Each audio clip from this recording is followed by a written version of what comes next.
Is pretty decent, but for your hair, it's not too overwhelming. Not the respiratory therapist choking herself. And you're considering respiratory versus nurse, dude, I will pick up the phone and be like, you want me to call them? I have their number. I felt that was my stomach. Everybody loves respiratory so much. What's up, y'all? I am Denny Moss, and if you stumbled your way onto this channel, chances are you probably looking for some dope ass content. Yeah, it's fresh over here and brand new, but let me tell you what it's about. I'm a full-time student, I'm a mother, and on top of that, I take y'all stupid ass around the city of Houston, Texas to find some good places to eat, take photos, and enjoy the city. And if you like this type of shit, I mean content that is, sit back, hit the subscribe button, and join me on this incredible journey as we take a deep dive into the life of Denny Moss. Good morning. It is Friday and we are off to work. Right now, I'm just doing a bunch of hydration on my skin. I'm not wearing any makeup, no lashes today because, I don't know, I went all week without it. And I just feel like it like really ate down. Like my skin is eating down. If I put some pictures of my skin before and now, y'all will be like, oh my God. And I might do that. I'm gonna probably do it for YouTube, but I do have the Time app. Y'all know what I'm talking about? I have the Time app and I'm gonna post it on there because I have a lot of empties because I use my stuff. Like I don't switch until I figure it out. The last time I was just switching a whole bunch of products, my face broke out like real bad, like that picture. So what I do is I use everything, especially if I try something new, I use it all until I can't use it anymore. So right now I'm on my Peter Thomas kick, and this is my second Topicals Faded. It really smells bad, but it works. It's so good. I don't know if I told y'all that. I think I did. And then I have like stuff like this Floor vanilla spray. I really like Floor. It is pretty decent, but for your hair, it's not too overwhelming. But I really use it when I work out because I don't know, my skin with my sweat and vanilla, it goes really well. Anyway, not the respiratory therapist choking herself. Let me tell y'all, do y'all have that little app that tells y'all what days y'all go to work? I stalk that thing because I really want to know who's going to work. It really makes a difference when you are going to work with somebody who you enjoy their company, even if it's just for like 10 minutes. Because now that we have these texts, the phones, I'll be texting my coworkers and be like, hey, are you done with your assignment? Or do you need anything? Or let's go to lunch, or, you know, something to keep us like going, because in the mix of everything, I feel like respiratory can really relate to respiratory. Not saying that I can't relate to a nurse, but I could relate to another respiratory therapist when I'm in need of like just a little bit of emotional support, or just a need of like, you want to vent to somebody about your assignment. Because like I have a spouse that does not, well, I'm not married, that's one, but I have a boyfriend who knows nothing about medical, but he's been with me forever, so he knows just like a little bit. But it's not the same as like having somebody who you can go to and be like, girl, I'm having a rough day. Let me tell you about my day. Even if they're not at work, I do call my coworkers when I'm at work and be like, let me tell you about my day. Or let me tell you something funny, because we can just relate to one another. And it's just like, I need that when I'm at work. And when I don't have it, it becomes a long day, or I have to go see some of my favorite nurses, which is not a big deal, but if they're working that day. Now, let me tell y'all, I have friends everywhere. I've been at this one facility for the longest. So I have made friends in high places that started off with me. So I feel like I know everybody that is hired. So, yeah, I'm just moving around. The good thing about not wearing makeup is it don't take up the last 10 minutes of my time. I just like to work with people that I can like really relate to and really have some kind of relationship with. So I do stock that little app. And I think the app, I don't have my phone in here. The app is called Nurse Grid. So it tells you when like your coworkers or your friends who you befriended on the app, when are they working. And I just love it. I had to come and tell y'all that. And then another thing is I have to tell y'all what happened the other day. Like, it's one thing for, I don't know if I should just do a sit down because I feel like this is a lot.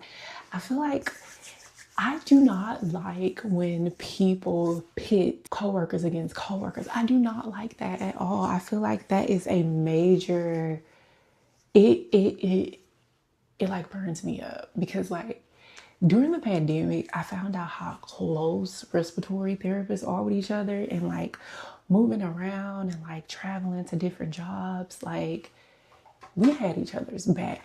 Everybody loved respiratory so much. They let us get like the better rooms.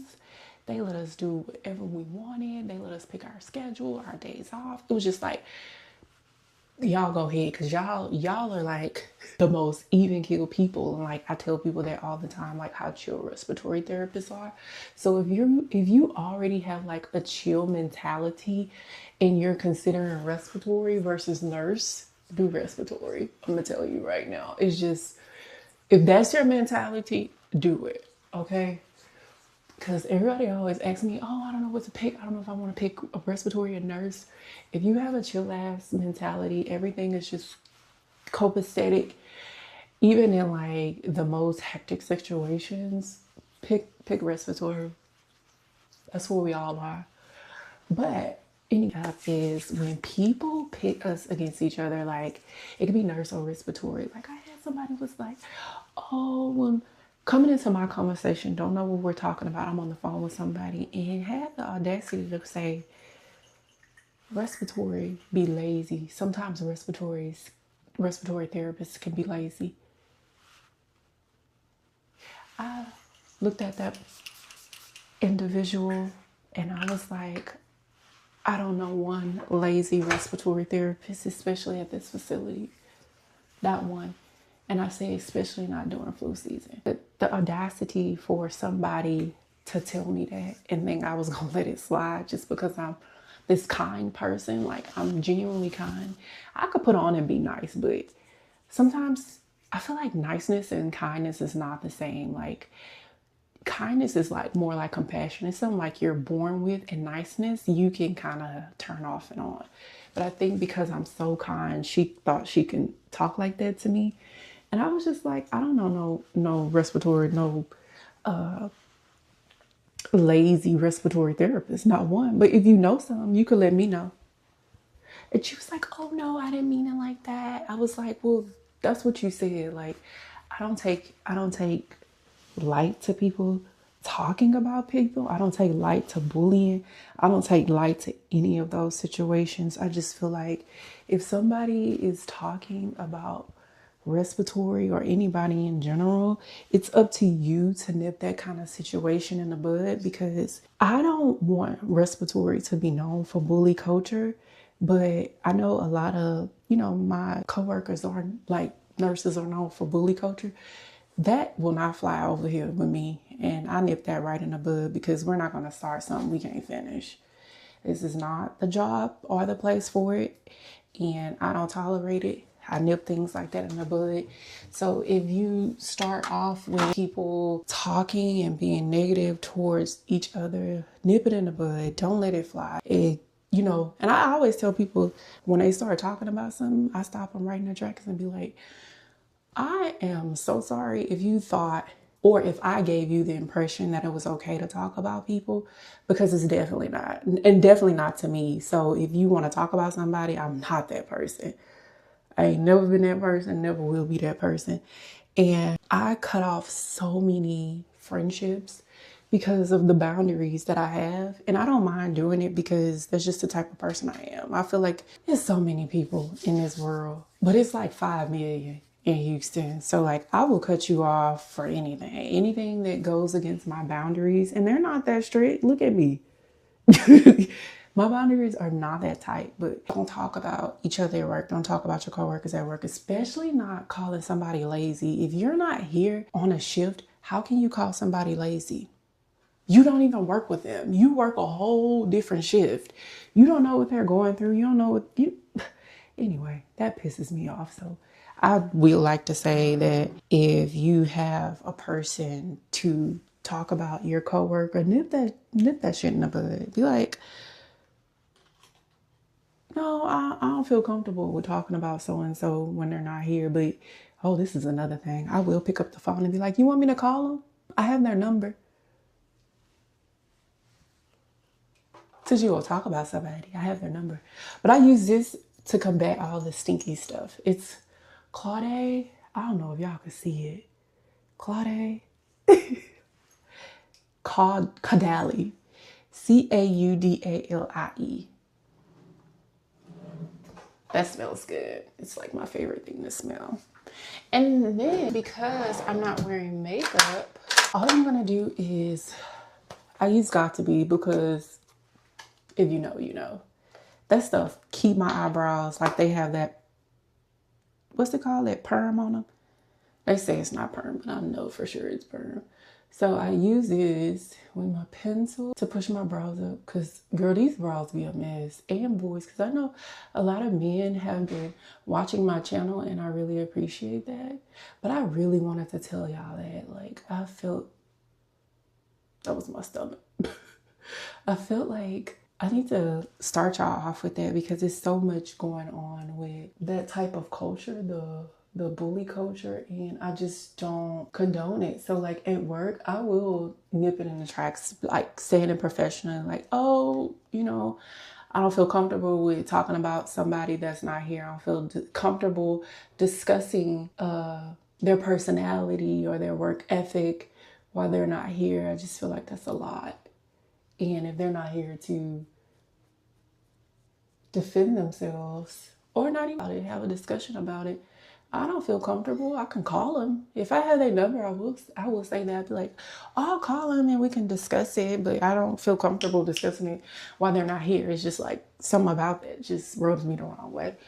And you can say that because it is true. If it rubs you the wrong way, it rubs you the wrong way. I don't care if it's upper management or just a regular employee. Like, I'm very, like, I'm super kind, I'm super sweet, but when it gets to being unprofessional and it's a boundary, a line being crossed that I'm not comfortable with, I'd be like, oh no, we're not doing that. And I do it real fast. So like, I guess a lot of people don't, I'm never in the know because of that, which is good because that means I have boundaries and always have boundaries. But y'all, I've been talking to y'all for a while, but I really wanted y'all to know that when somebody comes to you and try to talk about somebody, or even if, to me, I feel like it's like bully culture, nip it in the bud. Don't let it drag out. Do it right then and there, and that will never come to you like that again. Oh, and I just have this as an undershirt, and then I'm going to put on my scrub top, and we're going to go, and I'll see y'all later. Bye. How long have I been talking to y'all? It was worth it though. We had a good chat.